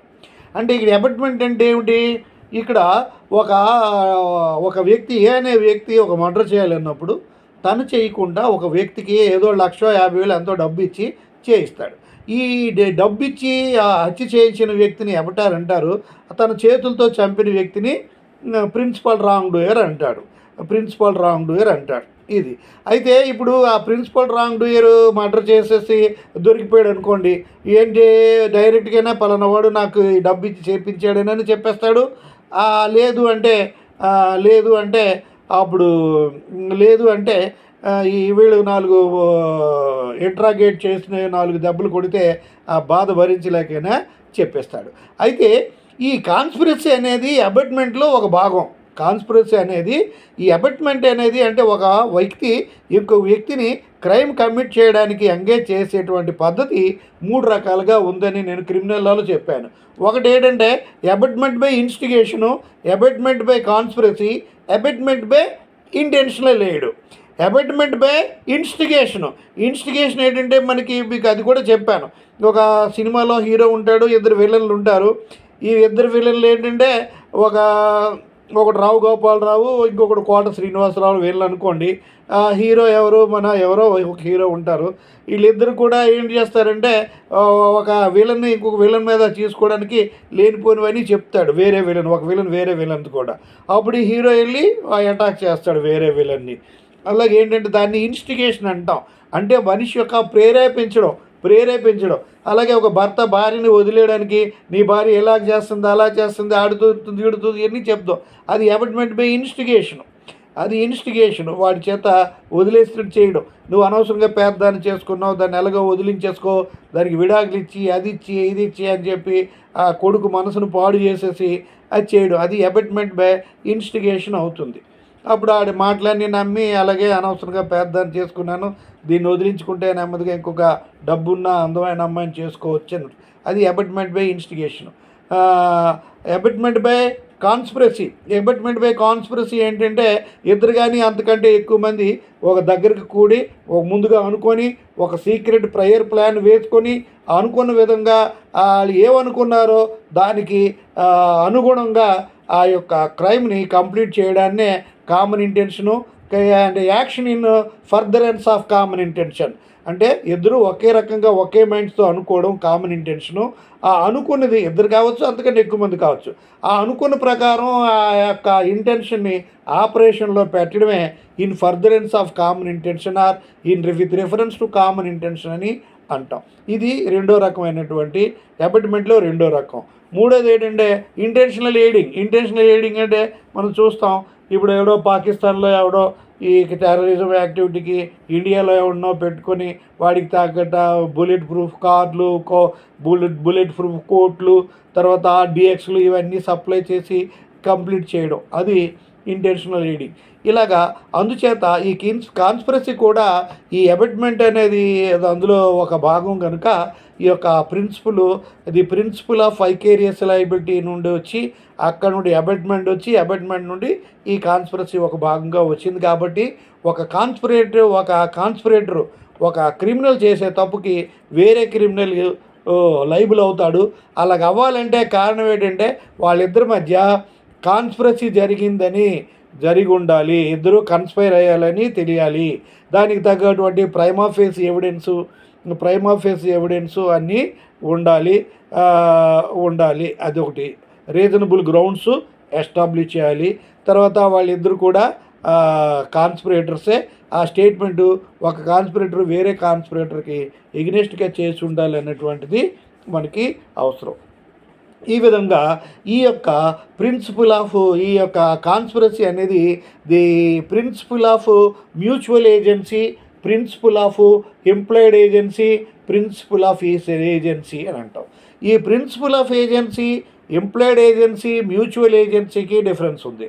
ప్రిన్సిపల్ ఆఫ్ ఏజెన్సీ అంటే సివిల్ లాలో సర్వెంట్ చేసినటువంటి తప్పుకి మాస్టర్కి వచ్చే లయబిలిటీని అది లా ఆఫ్ ఏజెన్సీ అవుతుంది. ఇక ప్రిన్సిపల్ ఒక ఏజెంట్ని ఎంగేజ్ చేసి తన పనులు చేసుకుంటే ఏజెంట్ చేసే తప్పులకి మాస్టర్ లైబుల్ అవుతాడు. అయితే ఆ యొక్క లైబిలిటీని ప్రిన్సిపల్ ఆఫ్ ఏజెన్సీ అని అంటారు. ప్రిన్సిపల్ ఆఫ్ ఎంప్లాయిడ్ ఏజెన్సీ అని అంటే ఒక ఎబటారు ఒక ప్రిన్సిపల్ రాంగ్ డూని ఎంగేజ్ చేసి క్రైమ్ కమిట్ చేస్తే అది ప్రిన్సిపల్ ఆఫ్ ఎంప్లాయిడ్ ఏజెన్సీ అవుతుంది. అదేవిధంగా ఇంకో ప్రిన్సిపల్ ఆఫ్ ఎంప్లాయిడ్ ఏజెన్సీ అంటే ఈ వైకేరియస్ లయబిలిటీలో కూడా ఆ ఇద్దరు వ్యక్తులకు ఉన్నటువంటి స్పెషల్ రిలేషన్షిప్ వల్ల వచ్చేదే దాన్ని ప్రిన్సిపల్ ఆఫ్ ఎంప్లాయిడ్ ఏజెన్సీ అని చెప్తాం. తర్వాత ఇంకోటి మ్యూచువల్ ఏజెన్సీ అంటే ఇద్దరూ కలిసి, ఇక్కడ ప్రిన్సిపల్కి లయబిలిటీ ఉన్న లయబిలిటీ ఏజెంట్కి ఉండదు. కాబట్టి ఏజెంట్కి లయబిలిటీ ఉన్నా తనకు ఉండేది ఒకలాగా ఉంటుంది, ప్రిన్సిపల్కి ఉండే లయబిలిటీ ఇంకొకలాగా ఉంటుంది. For example, master servant accident చేసి మనిషిని చంపాడు అనుకోండి, డ్రైవర్కి జైలు ఉంటుంది, మాస్టర్కి జైలు ఉండదు. తను కాంపన్సేషన్ పే చేయవలసి వస్తుంది. అంటే master liable, servant not liable కాదు. మాస్టర్ లైబిలిటీ ఉంటుంది, సర్వెంట్ చేసే తప్పుకి మాస్టర్ లైబిలిటీ ఉంటుంది, కానీ మాస్టర్కి ఉండే లైబిలిటీ ఒక రకంగా ఉంటుంది, సర్వెంట్కి ఉండే లైబిలిటీ ఇంకొక రకంగా ఉంటుందని మనం చెప్తాం. అదేవిధంగా ఇప్పుడు మ్యూచువల్ ఏజెన్సీ అంటే కాన్స్పిరేటర్స్ ఇద్దరు కానీ అంతకంటే ఎక్కువ మంది వ్యక్తులు ముందుగా అనుకొని ఒక సీక్రెట్ ప్రయర్ ప్లాన్ వేసుకొని వాళ్ళు అనుకున్నటువంటి ప్లాన్ని అనుగుణంగా ఇంకా with reference to their common intention ఒకే విధంగా ఇద్దరు అనుకొని, అంటే మీటింగ్ ఆఫ్ ది మైండ్స్, ఇద్దరు మైండ్స్ ఒకటే చెప్తే దాన్ని కామన్ ఇంటెన్షను అని చెప్తాం. అయితే ఈ ప్రిన్సిపల్ ఆఫ్ కాన్స్పిరసీ అనేటువంటి ప్రిన్సిపల్ ఆఫ్ వైకేరియస్ లయబిలిటీ నుండి వచ్చినటువంటి principle of agency, mutual agency, employed agency అనే కాన్సెప్ట్స్ కంటే the principle of mutual agency అనే ప్రిన్సిపల్ మీద ఆధారపడి ఉంది. ప్రిన్సిపల్ అంటే ఏజెంట్లో అయితే వాళ్ళ యొక్క లయబిలిటీ డిఫరెంట్గా ఉంటుంది, ప్రిన్సిపల్ ఆఫ్ ఏజెన్సీ అయితే. ఇక్కడ మ్యూచువల్ ఏజెన్సీ అనే ప్రిన్సిపల్ని, అంటే బి చేసిన వాళ్ళకి ఈక్వల్ లయబిలిటీ ఉంటుంది. చేసినా బి లయబులే, బి చేస్తే ఏ లయబులే. కాబట్టి ఒకళ్ళు కూడా మ్యూచువల్ అంటే పరస్పర సహకారం అన్నమాట, ఇది చెప్తాం. అయితే ఇక్కడ దీన్ని బేసిక్ ప్రిన్సిపల్ గురించి మనము చెప్పేసాం. బేసిక్గా ఈ liability principle liability of conspirators అంటే ఒక కాన్స్పిరేటర్ చేసిన దానికి వేరే కాన్స్పిరేటర్స్ ఈక్వల్గా లయబిలిటీ అవుతారు. ఈ లయబిలిటీని జాయింట్ లయబిలిటీ, కన్స్ట్రక్టివ్ లయబిలిటీ అంటాం. క్రిమినల్ లాలో అందరికీ కన్స్ట్రక్టివ్ లయబిలిటీ ఉంటుంది. సివిల్ లాలో, సివిల్ ప్రొసీడింగ్స్లో కన్స్ట్రక్టివ్ లయబిలిటీ ఉండదు. ఆ లయబిలిటీని జాయింట్ అండ్ సెవరల్ అంటాం. జాయింట్ అంటే ఏంటంటే ముగ్గురు మీద 3 లక్షలకి కేసు వేస్తే ముగ్గురు 10 లక్షల రూపాయలు కట్టాలి. ఇద్దరి మీద కేసేస్తే తలో 15 లక్షలు కట్టాలి. తలో 1,50,000 కట్టాలి. ఒక్కడి మీద కేసేస్తే 3 లక్షలు ఒకడే కట్టాలి. ఒకడే అది అయితే ఆ విధంగా ముగ్గురి మీద కేసేస్తే ముగ్గురు 3 లక్షలు, అది జాయింట్ లయబిలిటీ. ఇద్దరి మీద ఒకరి మీద వేస్తే కట్టవలసిన లయబిలిటీని సెవరల్ లయబిలిటీ అంటాం. కానీ ఇక్కడ కన్స్ట్రక్టివ్ లయబిలిటీ అంటే ఏంటంటే పనిష్మెంటు అందరికీ ఈక్వల్గా ఉంటుంది, ఎక్కువ తక్కువ ఉండదు. ఇది ఒక ఒక కాన్స్పిరేటర్ చేసిన దానికి అందరు కాన్స్పిరేటర్ కూడా ఒకే రకంగా ఉంటారు. తర్వాత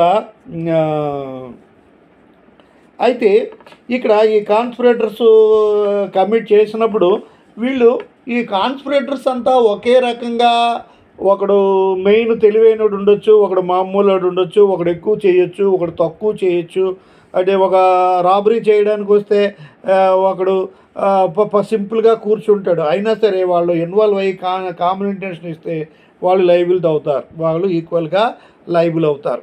మీకు జాయింట్ లయబిలిటీలో కొన్ని ఇష్యూస్ ఐపీసీలో చెప్పారు. అయితే ఇక్కడ కాన్స్పిరేటర్స్ ఇద్దరు కానీ అంతకంటే ఎక్కువ మంది ఉంటే అందరూ ఈక్వల్ రోల్ ఉండక్కర్లే, అందరూ ఈక్వల్గా తెలియని వాళ్ళు అక్కర్లే, ఇద్దరు లేదా ముగ్గురు అంతకంటే ఒకరికొకరు తెలిసిన వాళ్ళు అక్కర్లే. ఒకడు చేసే యాక్ట్ వేరే వాడికి తెలియకపోయినా పర్వాలేదు, ఒకడు ఆబ్జెక్ట్స్లో ఇంకొకడే, వాళ్ళు ముగ్గురు అనుకొని పలానా క్రైమ్ చేయాలనుకొని వెళ్తారు, వస్తారు, ముగ్గురు 3 డైరెక్షన్లు వెళ్తారు. 3 డైరెక్షన్లు వెళ్ళి ఒక్కొక్కడు ఒక రకంగా వేస్తాడు. ఒకటి చేసేది ఇంకోటి తెలియదు, ఒకటి చేసిన దానికి ఇంకోటికి ఇన్ఫర్మేషన్ ఇక్కడ ఇది ఉంది ఇలా చేస్తానని అక్కడ ఇన్ఫర్మేషన్ కూడా అనక్కర్లా. ఒకటి నాలెడ్జ్తో సంబంధం లేకుండా, ఒకడి యొక్క కన్సెంట్తో సంబంధం లేకుండా, ఒకడు పెద్ద, ఒకడు చిన్న, ఒకడు తెలివైనోడు, ఒకడు ఆర్డినరీ, ఒకడు తెలిసినోడు, ఒక తెలియనోడు, అలాంటివి ఏమి ఉండదు. ఇద్దరు కానీ అంతకంటే ఎక్కువ మంది వ్యక్తులు ఇద్దరు కలుసుకొని పలానా క్రైమ్ చేద్దామంటే ఆ క్రైమ్ని మొట్టమొదటిసారి ఓకే అలాగే చేద్దామని తన యొక్క మైండ్ని కన్సిస్ట్ చేసేవాడు, ఎక్నాలెడ్జ్ చేసేవాడే అది కామన్ ఇంటెన్షన్ అవుతుంది. వాళ్ళు చేసే యాక్టివిటీ అనుకున్న దాని ప్రకారం ఫర్దర్గా చేసేదే అవుతుంది. కాబట్టి ఈ యొక్క కామన్ ఇంటెన్షన్ అనేది ఒక ఇంటెన్షన్ అనేది వచ్చిన దాన్ని వెంటనే దాన్ని ఎక్నాలెడ్జ్ చేస్తే ఫస్ట్ టైంగా అది కామన్ ఇంటెన్షన్ అవుతుంది. అంతేగాని ఇంతకు ముందు పాతగా ఇంటెన్షన్కి సంబంధం లేదు సెక్షన్ 10కి సంబంధించి, తర్వాత ఒక కాన్స్పిరసీ ఎస్టాబ్లిష్ అయిన తర్వాత కూడా దీనికి ఈ సంబంధం లేదు. ఇది అంతేకాకుండా it is immaterial, the motive of conspiracy immaterial. ఏ మోటివ్తో చేస్తున్నారు, మంచి మోటివా చెడ్డ మోటివా ఏమిటి అనేది కూడా అక్కడ అక్కర్లేదు. ఈ కాన్స్పిరేటర్స్ ఒకరికొకరు తెలుసా కాదా, మీరు స్ట్రేంజర్సా అనే విషయాన్ని కూడా మనం అక్కర్లేదు. అయితే ఈ విధంగా మనం కాన్స్పిరసీ ఉంటుంది. అయితే ఈ విధంగా జరిగినటువంటి కాన్స్పిరేటర్ లయబిలిటీ. అయితే ఈ కాన్స్పిరసీ సెక్షన్ 10 కాన్స్పిరసీ ఏమిటంటే, సెక్షన్ 10 ప్రకారం ఒక కాన్స్పిరేటర్ అనేవాడు కోర్టులో ఇచ్చే ఎవిడెన్స్ అంటే ఇచ్చే స్టేట్మెంట్స్ అంటే అతను చెప్పే యాక్ట్స్ డన్ను, థింగ్స్ డన్ను, లేదా వర్డ్స్ స్పోకెన్ ఆర్ రిటర్న్. ఆ రిటర్న్ అనేసరికి మ్యాన్యుస్క్రిప్టా, సైన్డా, అన్సైన్డా, లేకపోతే టైప్డా, ప్రింటెడా, డిజిటల్ స్టోరేజా, ఏవైనా సరే ఆ స్టేట్మెంట్లోకి ఎవిడెన్స్ ఇంక్లూడ్ స్టేట్మెంట్స్ అంటే statement contains words, things done, acts done, words spoken, words written in manuscript or printing or typed or digital. దాన్ని వచ్చినప్పుడు ఆ యొక్క స్టేట్మెంటు లేదా ఎవిడెన్స్ వేరే యొక్క కాన్స్పిరేటర్కి ఎగ్నెస్ట్గా చెప్పాలి. అంటే సెల్ఫ్ హార్మింగ్. వాడు అయితే ఇప్పుడు దొరికిపోయినాడు, ఇతను ఇచ్చే స్టేట్మెంట్ ఎవిడెన్స్ అంటారు, స్టేట్మెంట్ అంటారు, కన్ఫెషన్ అంటారు, నాతో పాటు పలానావాడు కూడా చేశాడు అని అంటారు.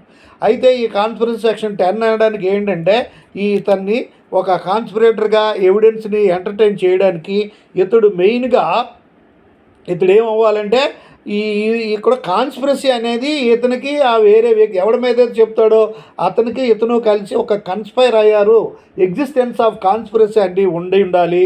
తర్వాత అతను కలిసే చేశారు, కో కాన్స్పిరేటరు అనేటువంటి రెండో పాయింట్ కూడా ఎస్టాబ్లిష్ అయితే అప్పుడు ఆ వ్యక్తి యొక్క స్టేట్మెంట్ని వేరే వ్యక్తి యొక్క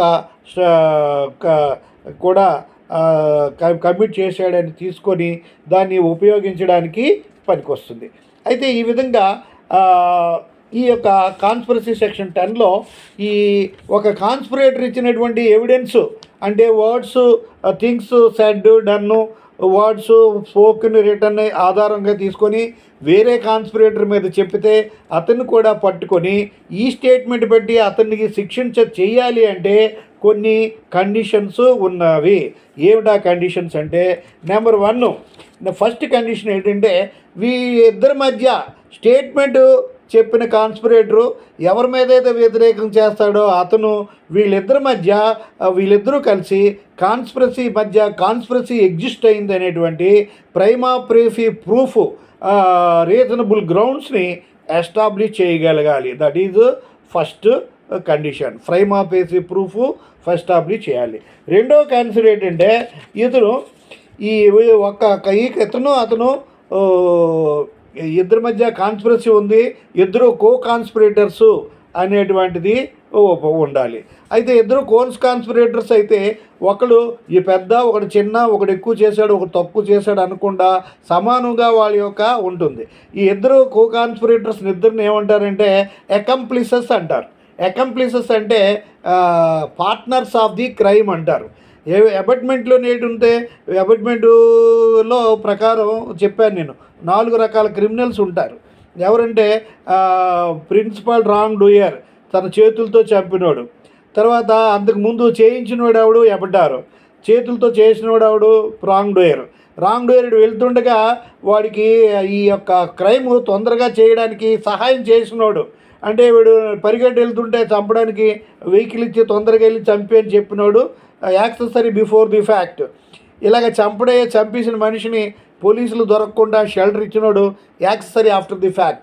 ఇలాగా principal wrongdoer, principal in the second degree, accessory before the fact, accessory principal in degree ఎవరంటే ఇప్పుడు తల్లి కొడుకు చెప్తుంది, నువ్వు పెద్దాన్ని చేసుకున్నావు, నీకు మంచి మంచి కట్నాలు వచ్చి పెద్దమైన పిల్ల వస్తుంది, దాన్ని ఎలాగైనా వదిలించుకొని విడాకులు ఇచ్చేసి అని కొడుకు పాడు చేసేది, పెళ్ళాన్ని విడాకులు ఇచ్చి ఇంట్లో తగిలించడం చేస్తే ఆ పెళ్ళాన్ని తగిలేసి వేరే పెళ్లి చేసుకున్నాడు ప్రిన్సిపల్ రాంగ్ డూయరు. అలా చేయడానికి కారకురాలైన తల్లి ప్రిన్సిపల్ ఇది సెకండ్ డిగ్రీ అవుతుంది. ఈ విధంగా ఒక రకంగా వీళ్ళు పార్ట్నర్స్ ఆఫ్ ది క్రైమ్ అంటాం. ఈ పార్ట్నర్స్ ఆఫ్ ది క్రైమ్ని అకంప్లిసెస్ అంటాం. ఈ అకంప్లిస్ విట్నెస్ ఈజ్ వ్యాలిడ్ ఎక్కడ 133 ఇండియన్ ఎవిడెన్స్ యాక్ట్ ప్రకారం, అలాగే 138 భారతీయ సాక్ష్య అధినియం, రెండు సేమ్ కంటెంట్సే, ఏమీ మారలేదు. ఇప్పటి వరకు చెప్పినవన్నీ సెక్షన్ 10 వరకు అంతా కూడా same, each and every word ఆ లెటర్ కూడా ఈక్వల్గా ఉన్నాయి. ఇప్పుడు ఇది కూడా ఈ అకంప్లిస్ విట్నెస్ను కూడా కోర్ట్ విల్ కన్సిడర్ రిలవెంట్. అంటే ఒక క్రిమినల్ తన పార్ట్నర్ ఆఫ్ ది క్రైమ్ మీద, క్రిమినల్ మీద చెప్పిన ఎవిడెన్స్ని అడ్మిట్ చేయొచ్చని 133 ఎవిడెన్స్ యాక్టు, అలాగే 138 సెక్షన్ 138 భారతీయ సాక్ష్య అధినియంలో కూడా మనం చెప్తాం. ఈ విధంగా అయితే ఏంటంటే ఇక్కడ కాన్స్పిరసీ ఎగ్జిస్ట్ అయింది, వీళ్ళిద్దరూ కాన్స్పిరేటర్ అనేది ప్రైమా ఫేసి ప్రూఫ్ ఉండాలి, రీజనబుల్ గ్రౌండ్స్ ఎస్టాబ్లిష్ చేసి అది ప్రూవ్ చేయగలగాలి. రెండో రూల్ ఏంటంటే వీళ్ళిద్దరూ కాన్స్పిరేటర్స్ అయ్యి ఉండాలి. బోత్ ఆర్ ఇద్దరి మధ్య కాన్స్పిరసీ ఉండాలి, ఇద్దరు కాన్స్పిరసీ రావడం 2. మూడోది ఏంటంటే ఈ థింగ్స్ డన్, వర్డ్స్ టేకెను అవన్నీ కూడా with reference to common intention. Common intention అంటే ఏమిటంటే ఈ ఫస్ట్ వ్యక్తి ఈ కాన్స్పిరసీ అనేటువంటి ఇంటెన్షన్ని ఎక్స్ప్రెస్ చేసేటప్పుడు వేరే వ్యక్తి వెంటనే ఫస్ట్ ఇంటెన్షన్ ఎక్స్ప్రెస్ చేసి ఉండాలి. అందుకే ఓల్డ్వి పనికిరాదు, కాన్స్పిరసీ ఎగ్జిస్ట్ అయిన తర్వాత పనికిరాదు, కాన్స్పిరసీ మీద అరెస్ట్ అయిన తర్వాత వచ్చేటువంటి ఈ అక్నాలజిమెంట్ ఆఫ్ ఇంటెన్షను పనికిరాదు. అది it must be in common intention అయి ఉండాలి. అది మూడోది. అయితే ఇక్కడ వీటికి సంబంధించి కేసుల. ఫోర్త్ ఏంటంటే ఈ ఒకసారి కాన్స్పిరసీ క్రియేట్ అయిన తర్వాత ఇంకా ఈ స్టేట్మెంట్స్ ఏవైనా ప్రీవియస్ ఫార్మర్ కాన్స్పిరేటర్స్ ఇచ్చేటువంటి స్టేట్మెంట్సు, తర్వాత ఈ యొక్క ఫస్ట్ ఇన్షన్ అయిపోయాక సబ్సిక్వెంట్గా, అంటే ఈ కాన్స్పిరసీ ఏ అనేవాడు బి అనేవాడు లేదా ఇంకో ఇద్దరు ఒకడు క్రైమ్ ప్రపోజ్ చేస్తే ఆ క్రైమ్ని వెంటనే ఎక్నాలెడ్జ్ చేస్తే అప్పుడు ఆ వరకు ఆ ట్రాన్సాక్షన్ వరకు అది కాన్స్పిరసీ అవుతుంది. వాళ్ళు కాన్స్పిరేటర్స్ అవుతారు. అందులో పెద్ద చిన్న, బలముతో ఉన్నోడు, బలం తక్కువడు, వీకు, మెయిన్, యాన్సిలరీ అలావి ఉండవు. అందరికీ ఈక్వల్గా లయబిలిటీ ఉంటుంది. ఈ యొక్క ట్రాన్సాక్షన్ జరగక ముందు కానీ, ఇది కాన్స్పిరసీ అయిపోయిన తర్వాత కానీ దానికి సంబంధం, ఏ విధమైన సంబంధం లేదు. దీనికి సంబంధించినటువంటి కేసులు కూడా ఉన్నాయి, మీకు చెప్తాను. అయితే నాట్ బిఫోర్ ది ఈ first intention Nar after the existence of conspiracy ఈ ఇంటెన్షన్ ఎక్స్ప్రెస్ చేసినప్పుడు వేరే వాడు ఫస్ట్ టైం ఎక్లాట్ చేస్తే అదే కామన్ ఇంటెన్షన్ అవుతుంది. అంతకు ముందుది కానీ, పాస్ట్ నెరేటివ్స్ కానీ, తర్వాత సబ్సిక్వెంట్ నెరేటివ్స్ కానీ ఇక్కడ పని ఉండదు. అది సెక్షన్ 10కి రిలవెంట్ కాదు. ఆ ఎవిడెన్సు పనిచేయదు. ఇలాగా అయితే ఒకటి ఏంటంటే, ఈ ఫస్ట్ కండిషన్కి సంబంధించిన కేసు ఏమిటంటే, ఇక్కడ ఒక కాన్స్పిరేటర్ని వేరే కాన్స్పిరేటర్ మీద ఎవిడెన్స్కి అలౌ చేయాలంటే బేసిక్గా ఏమిటి ఉండాలి. తర్వాత ఇతను పలానా వాడి మీద చెప్తున్నాడు అంటే ఆడికి వీడికి మధ్య కాన్స్పిరసీ ఉందా లేదా అంటే రీజనబుల్ గ్రౌండ్స్ ఉండాలి. దానికి ప్రైమా ఫేసి ప్రూఫ్ ఉండాలి. ఇతను ఎవడైతే పలానా ఈ క్రైమ్ చేశాడో వాడిని పట్టుకున్నాం, వీడు ఇంకొకటి మీద చెప్తున్నాడు కాబట్టి వీడు కలిసి ఆ క్రైమ్ చేశారు, వీళ్ళిద్దరూ కాన్స్పిరేటర్సు, వీళ్ళిద్దరి మధ్య కాన్స్పిరసీ ఎగ్జిస్ట్ అయ్యింది అనేటువంటి విషయాన్ని ప్రూవ్ చేయాలి. ఈ విధంగా దీనికి సంబంధించి ఈ ఎగ్జిస్టెన్స్ ఆఫ్ ప్రూఫ్ ఆఫ్ కాన్స్పిరసీకి సంబంధించి ఒక Ammini and others versus state of Kerala ఈ కేసులో ఏంటంటే, ఇప్పుడు ఒక ఎక్యూజ్డ్ ఒక కన్ఫెషనల్ స్టేట్మెంట్ ఇచ్చినప్పుడు ఆడి యొక్క ఒక ఎక్యూజ్డ్ అంటే ఒక మర్డర్ చేసినటువంటి నిందితుడిని తీసుకొచ్చారు. వాడు కోర్టులో ఏం చెప్తాడంటే, ఈ మర్డర్లో ఇంకొకడు కూడా పాత్ర ఉంది అని అంటాడు. అంటే ఇంకొకటి మీద ఎగ్నెస్ట్గా వాడు కూడా చేశాడు అని అంటే అప్పుడు కోర్టు ఏం చూడాలి, ఎక్యూజ్డ్ ఇచ్చినటువంటి కన్ఫెషనల్ స్టేట్మెంటే తనకు వ్యతిరేకంగా ఇచ్చేటువంటి కోర్టులో నేనే మర్డర్ చేశాను, నేనే క్రైమ్ చేశానని చెప్పుకుంటే దాన్ని కన్ఫెషన్ లేదా కన్ఫెషనల్ స్టేట్మెంట్ అంటాం. ఈ కన్ఫెషన్స్ అడ్మిషన్స్ తర్వాత ఆఫ్టర్ ఫ్యూ డేస్ నేను డీటెయిల్డ్గా చెప్తాను. అయితే ఇక్కడ ఈ స్టేట్మెంట్ ఇది ఉంది కదా, వాళ్ళిద్దరూ కూడా ఈ ఎక్యూజ్డ్ ఇంకొక ఎక్యూజ్డ్ మీద స్టేట్మెంట్ చెప్పాడు అని అంటే వీళ్ళిద్దరూ కాన్స్పిరేటర్సే, వీళ్ళిద్దరి మీద కాన్స్పిరసీ ఉన్నదన్న విషయాన్ని తేటతెల్లంగా తెలియాలి. అప్పుడే ఆ ఎవిడెన్సు వీడు చెప్పిన ఎవిడెన్స్ని యాక్సెప్ట్ చేయడం జరుగుతుంది. అంటే to constitute, to acknowledge, to entertain the evidence, to consider the statement of one conspirator, that is the accused's confessional statement, to be acknowledged, to be accepted as relevant, provided this accused and that accused are conspirator existed, they jointly committed the crime అనే విషయం తెలియాలని court చెప్తుంది. తర్వాత ఒక statement ఒక కాన్స్పిరేటరు ఇంకొకటి కాన్స్పిరేటరు ఇచ్చే statement ఎవిడెన్స్లో admissible ఉండాలంటే వాళ్ళిద్దరూ కూడా పార్ట్నర్స్ ఆఫ్ ది క్రైము, ఇద్దరు కాన్స్పిరేటర్స్ అవ్వాలి, అవ్వాలి. ఈ విషయం ఆల్రెడీ చెప్పాను. 133 సిఆర్పిసి, 133 ఇండియన్ ఎవిడెన్స్ యాక్టు, 138 భారతీయ సాక్ష్య అధినియం ప్రకారం అకంప్లిస్ విట్నెస్ని అలౌ చేస్తారు. అయితే ఈ స్టేట్మెంట్ చెప్పినోడు ఎవరి మీద చెప్తాడో వీళ్ళిద్దరి మధ్య కాన్స్పిరసీ ఉండాలి, వాళ్ళిద్దరూ కాన్స్పిరేటర్స్ అయి ఉండాలని మనం చెప్పుకుంటాం. అయితే ఈ థింగ్స్ ఒక కాన్స్పిరేటర్ కోర్టులో ఇచ్చే ఎవిడెన్సు లేదా స్టేట్మెంటు ఏంటుంటుంది, ఇంక్లూడ్స్ ఏంటి, words, things acts done, words spoken or written, ఇవనేవి చెప్పినప్పుడు ఏదైనా ఒక క్రైమ్ కమిట్ చేయాలని ఒక వీడు ప్రపోజ్ చేస్తే దాన్ని they should be accepted, entertained, acknowledged by first time by other కాన్స్పిరేటరే ఉండాలి. ఆ తర్వాత కానీ ఉంటే పనికిరాదు అని ఇది చెప్తాం. అయితే ఇంటెన్షన్ అంటే ఏమిటి? Intention common intention. Intention means to desire to do a particular act.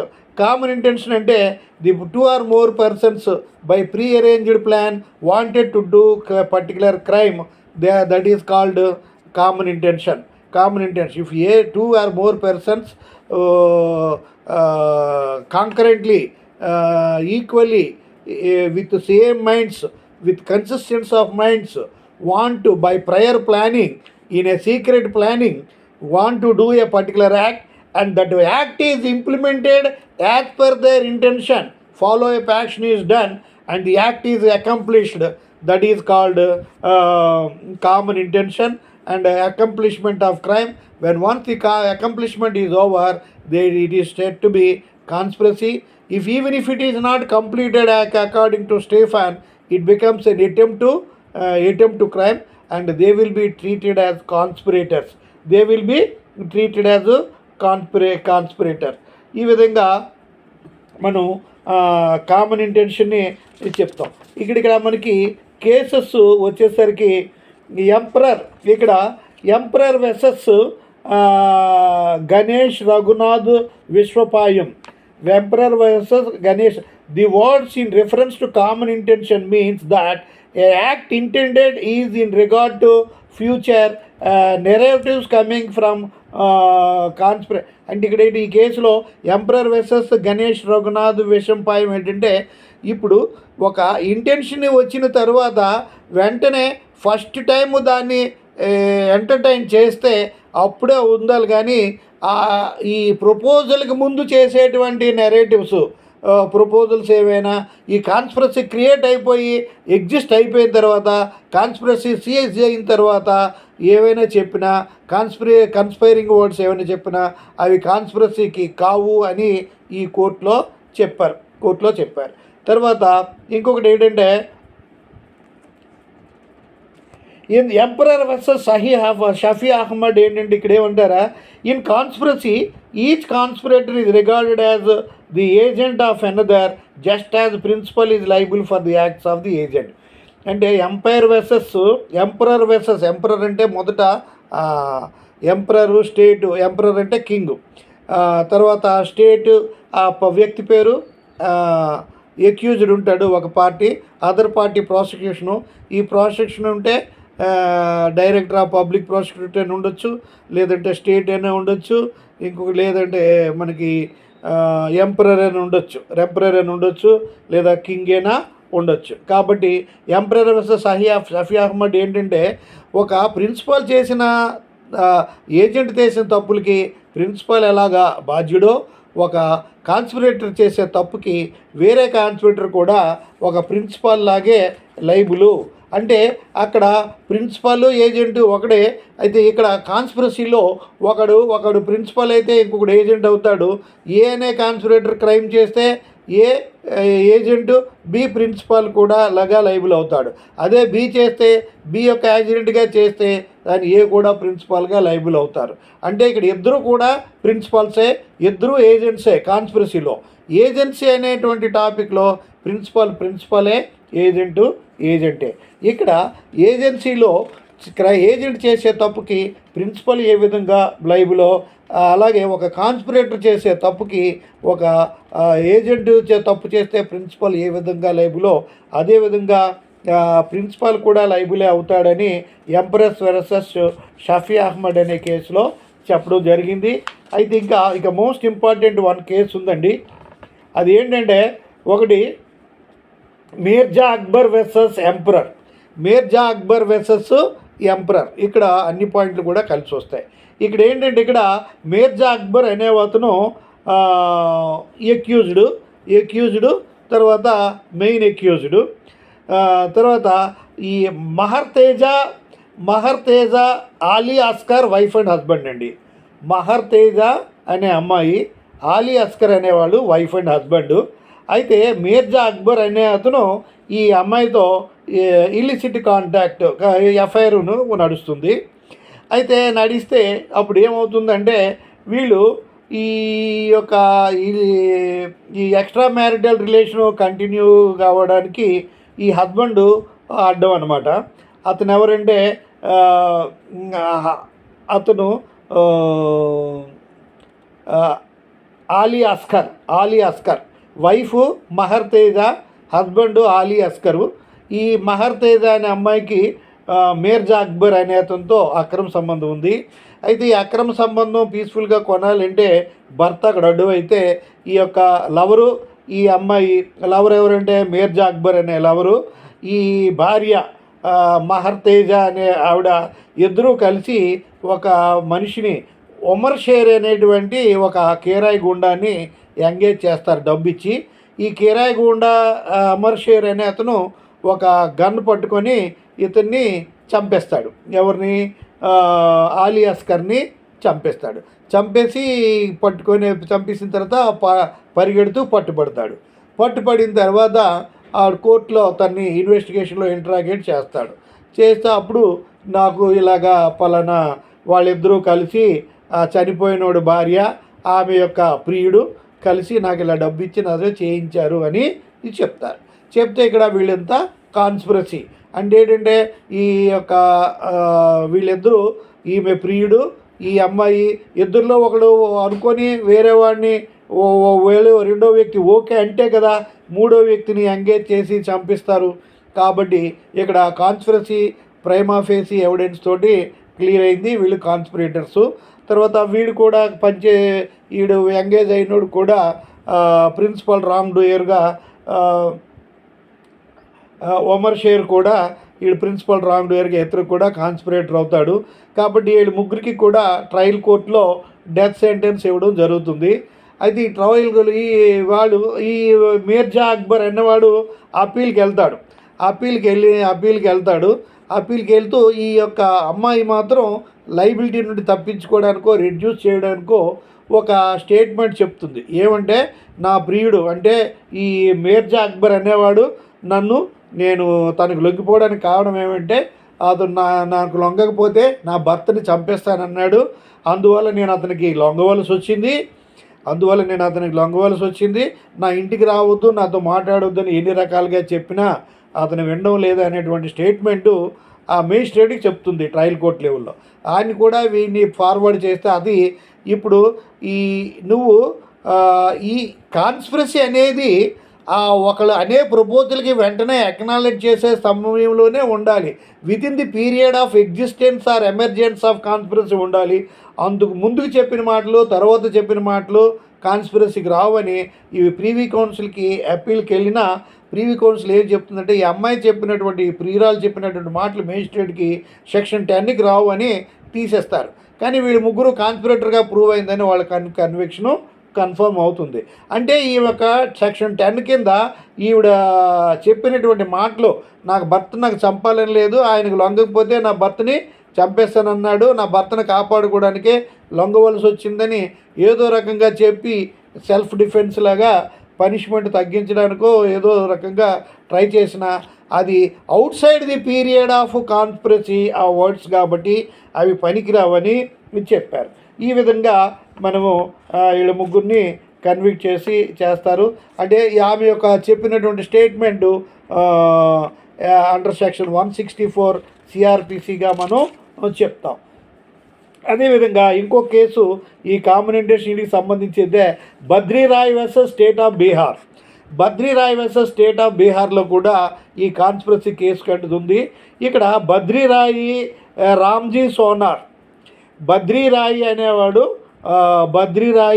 Ramji sonar అనే అతను ఒక గోల్డ్ స్మిత్ కంసాలి పని అంటే బంగారం పని చేసే ఈ రామ్జీ సోనార్ అనే అతను ఒక బంగారం పని చేసేవాడు.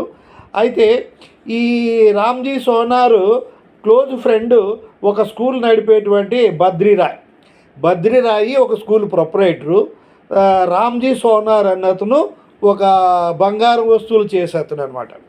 ఈ బంగారు వస్తువులు చేసేటువంటి గోల్డ్ స్మిత్కి అతను stolen gold ornaments melted silver, కరిగించినటువంటి వెండి, గోల్డ్ వస్తువులు దొంగతనం చేసి వచ్చినవి కొంటాడు.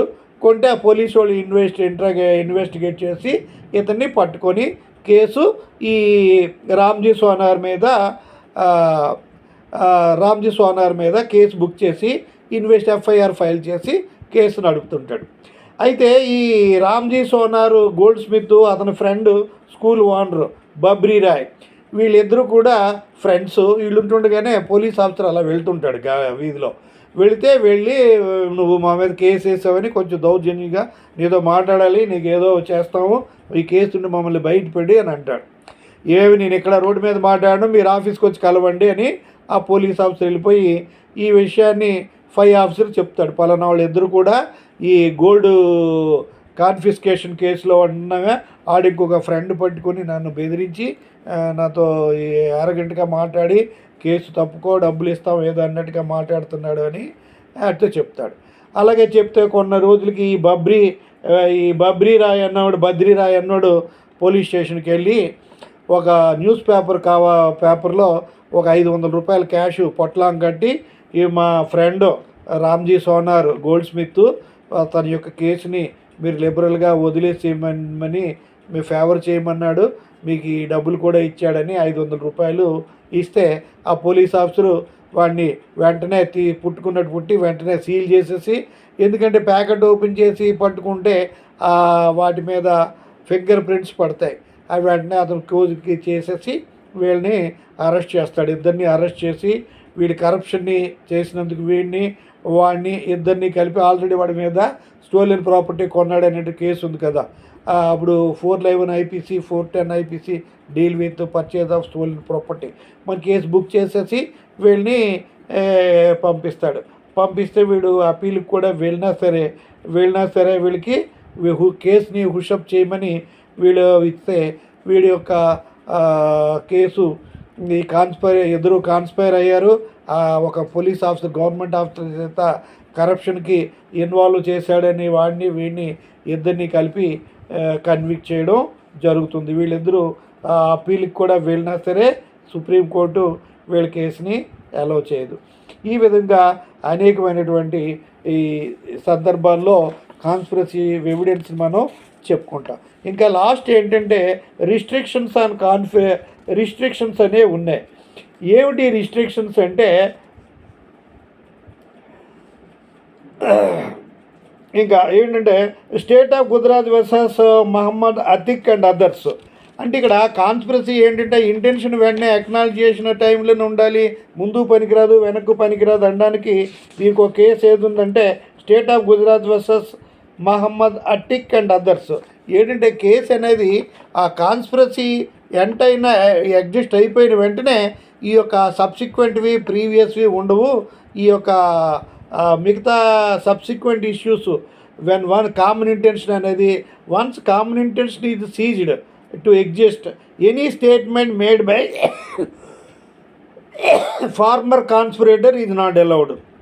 అంటే ది ప్రాసెస్ ఆఫ్ కాన్స్పిరసీ అయినా statements are allowed, previous subsequent not allowed అని ఈ కేసులో చెప్తారు. Last point restrictions. ఈ రిస్ట్రిక్షన్స్ ఏంటంటే ఇప్పుడు ఈ కాన్స్పిరసీ అనేటువంటిని తీసుకోవడానికి ఏంటంటే ఒక వ్యక్తి కాన్స్పిరేటర్గా వేరే కాన్స్పిరేటర్ మీద ఎవిడెన్స్ చెప్పాలంటే రీజన్ ఏంటంటే వాళ్ళిద్దరి మధ్య కాన్స్పిరసీ ఉంది అని ఉండాలి, ఎస్టాబ్లిష్ చేయాలి. 2 ఆ కాన్స్పిరసీ వాళ్ళిద్దరి మధ్య కాన్స్పిరసీ ఉందని ఎస్టాబ్లిష్ చేయాలి. రెండోది ఏంటంటే వాళ్ళిద్దరూ కాన్స్పిరేటర్స్ అని ఎస్టాబ్లిష్ చేసి ఉండాలి. ఒకసారి ఈ ఎవిడెన్స్ చెప్పినటువంటి కాన్స్పిరేటరు సబ్సిక్వెంట్గా చనిపోయినా సరే ఈ యొక్క కన్ఫెషనల్ స్టేట్మెంట్స్ వేరే వాడిని మీద వర్కౌట్ అవుతుంది. అయితే ఈ కాన్స్పిరేటర్ అనేవాడు వేరే కాన్స్పిరేటర్ మీద ఎగ్నెస్ట్గా చెప్పాలి, కానీ చెప్తేనే సెక్షన్ 10 అప్లై అవుతుంది. ఫేవరబుల్గా చెప్తే సెక్షన్ 10 అప్లై కాదు. ఈ ఫేవర్గా చెప్పినా అప్లై కాదు, ఎగ్నెస్ట్గా చెప్పాలి. ఒకసారి ఎగ్నెస్ట్ చెప్పి అది రికార్డ్ అయిన తర్వాత ఎగ్నెస్ట్ సబ్సిక్వెంట్గా నెక్స్ట్ సిట్టింగ్కి అయ్యేసరికి ఈ కన్ఫెషనల్ స్టేట్మెంట్ ఇచ్చినటువంటి ఈ కాన్స్పిరేటర్ వేరే వ్యక్తి మీద ఈ చనిపోయినా సరే ఎవరి మీద అయితే ఈ కన్ఫెషనల్ స్టేట్మెంట్ చనిపోయినోడు ఇచ్చాడో వాళ్ళ మీద తీసుకుంటా. అంటే death of conspirator who gave evidence, if the conspirator who gave evidence against some other conspirator dies subsequently, there is no problem. That statement will be valid and the statement will be relevant under Section 10 of the Evidence Act. These are the restrictions. Thank you very much for your patient hearing and thank you all.